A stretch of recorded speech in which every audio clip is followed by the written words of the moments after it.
hundreds of Palestinians were taking part in the funeral of an Islamic Jihad militant in Gaza. Female relatives appeared overcome with grief.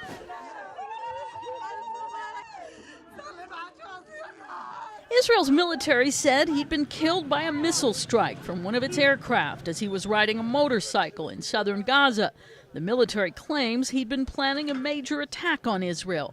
Such airstrikes against individuals have been rare in the 2 years since Israel's bruising invasion of Gaza.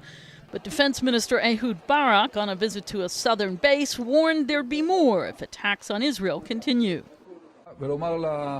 I'd like to tell the other side, Hamas, the factions, to all those groups, I urge them not to test us, not to test the Israeli Defense Forces, not to test the Southern Front Command.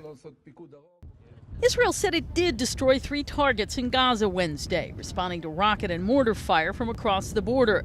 And there was damage at the Nuseirat refugee camp, but no injuries were reported. Hamas rulers in Gaza have appealed to other armed Palestinian groups in the territory to halt a recent spike in violence, even calling a meeting to discuss the matter face to face. The Islamic militant group appears concerned about triggering another large-scale Israeli campaign, similar to the one 2 years ago that killed around 1,400 Palestinians and devastated the impoverished territory.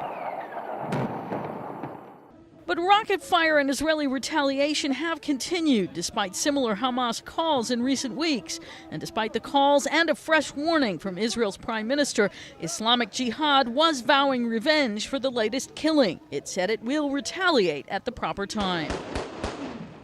Karen Sloan, The Associated Press.